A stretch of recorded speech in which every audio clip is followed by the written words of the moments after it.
So that's what's happening now. They're all smiles, they're all backslapping. The President, Ramaphosa, let's take you live inside the plenary.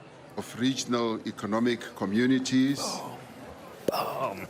the Secretary General of the United Nations, Mr. Antonio Guterres,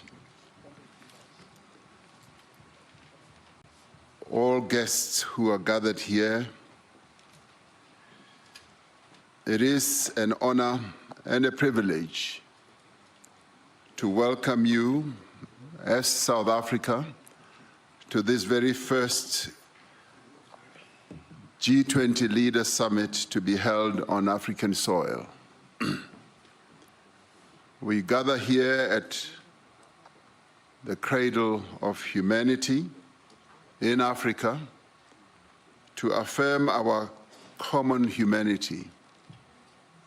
We gather here to affirm the value of partnership and cooperation to finding common solutions to shared problems. Shortly before the dawn of democracy in South Africa, the father of our democracy, Nelson Mandela, said, "The time has come for South Africa to take up its rightful and responsible place in the community of nations." Today, as we open this G20 Leader Summit, South Africa is deeply aware of the profound responsibility that membership of the community of nations places upon us. We also understand the responsibility of being entrusted with the presidency of the G20. In the execution of its task as president of the G20, South Africa has, throughout the past year, through its stewardship of some 130 meetings in various parts of South Africa, in other countries on the African continent, and beyond our shores, including at the United Nations, we have sought to undertake this task with care, with dignity, and with diligence. We have sought at all times to preserve the integrity and the stature of the G20, a premier forum of international economic cooperation. From its initial focus on broad macroeconomic issues, the G20 is now engaged on matters such as trade, sustainable development, health, education, science and technology, agriculture, energy, the environment, climate change, and many others. It has therefore broadened its scope as the challenges of the peoples of the world requires that they should be addressed. As the G20 countries, we understand that progress on each and all of these issues is a necessary condition for strong, sustainable, balanced, and inclusive growth. In pursuit of and in conformity with the founding mission of the G20, South Africa adopted the theme Solidarity, Equality, and Sustainability for its presidency in 2025. Through solidarity, we can create an inclusive future that advances the interests of people around the world who are at the greatest risk of being left behind. This is important in an interconnected world where the challenge faced by one nation affects all other nations. By promoting equality, we strive to ensure fair treatment and equal opportunities for the individuals and nations of the world. The disparities in wealth and development within and between nations is not only unjust and unsustainable, it is also one of the greatest impediments to sustainable development. It is essential that we break down divisions of economic status, of gender, of race, and geography. Sustainability involves meeting the needs of the present without compromising the ability of future generations to meet their own needs. As a founding member of the G20, South Africa has sought to ensure that the development priorities of the Global South and the African continent find expression firmly and permanently on the agenda of the G20. This is important not only for the people of Africa and the Global South. It is vital for global stability and security, alleviating resource pressures, managing population movements, and reducing the risk of conflict.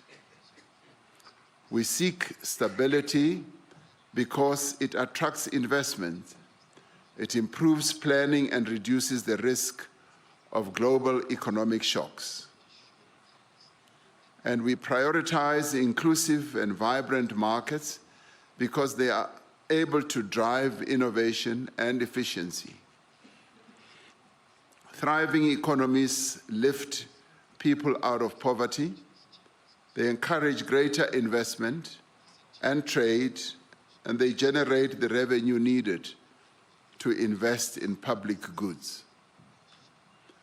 The threats facing humanity today, from escalating geopolitical tensions, global warming, pandemics, energy and food insecurity, to inequality, unemployment, extreme poverty, and armed conflict, jeopardize our collective future. It is therefore essential that we make greater and faster progress towards the achievement of the United Nations Sustainable Development Goals by 2030. We welcome the Seville Commitment adopted in June this year, which sets forth a renewed global framework for financing for development. We must use this framework to catalyze development investments at scale in developing economy countries.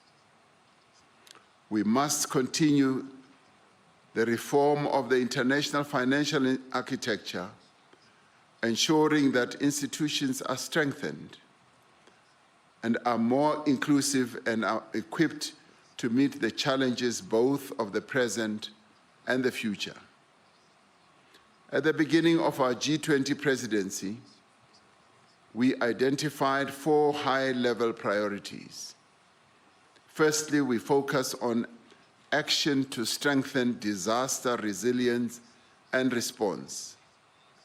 While climate-induced natural disasters affect countries around the world, they have a particularly devastating impact on countries that cannot afford the costs of recovery and rebuilding. We have agreed that it is essential for the global community, international finance institutions, development banks, and the private sector to scale up post-disaster construction. Secondly, we agreed that we must take action to ensure debt sustainability for low-income countries. The G20 needs to renew its efforts to advance debt sustainability while at the same time laying emphasis on those countries in the Global South that are suffering from debt repayments. Thirdly, we said we should mobilize finance for a just energy transition, increasing the quality and quantity of climate finance flows to developing economy countries. Fourthly, we emphasized the importance of harnessing critical minerals for inclusive growth and sustainable development through the beneficiation of the minerals at the place of extraction. In addition to these 4 priorities, we have prioritized issues of inclusive economic growth, industrialization, inequality, unemployment, and security and artificial intelligence. Much of the work of the past year will be presented and considered at this meeting. We commend in particular the G20 at 20 review, which provides a detailed account of the path that this organization has traversed as the G20. It describes both our achievements and our challenges and makes proposals on how we can organize ourselves to be more focused on our core mandate. We welcome the work of the G20 Africa Expert Panel, which was led by South Africa's former Minister of Finance, Mr. Trevor Manuel. The panel argues that African efforts to accelerate productive investments require new global partnerships and strong multilateral cooperation. It calls on the G20 to support this effort by building a global policy framework that unlocks long-term finance and lower costs and investment at scale. We are also grateful for the work of the G20 Extraordinary Committee of Independent Experts on Global Inequality that was led by Professor Joseph Stiglitz, a Nobel laureate. The recommendations of the Extraordinary Committee provide a solid platform on which to launch a renewed global effort to tackle inequality. As this is the first G20 Leaders Summit to be held in Africa, it carries the hopes and must reflect the aspirations of the people of this continent and of the world. We should not allow anything to diminish the value, the stature, and the impact of the first African G20 presidency. This G20 Leaders Summit has a responsibility not to allow the integrity and the credibility of the G20 to be weakened. In fact, from this summit, we should have a sense that the G20 has been strengthened.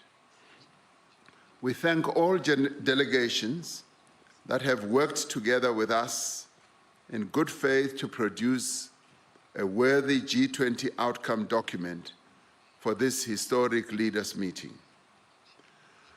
The G20 underscores the value of the relevance of multilateralism.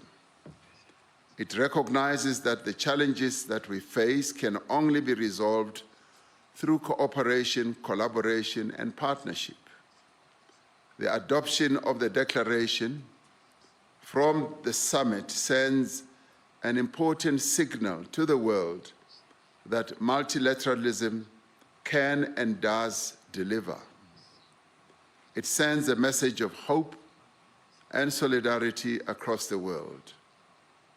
It tells the world that as the leaders of the G20, we will keep fast to our solemn pledge to leave no person, no community, and no country behind. With those words, I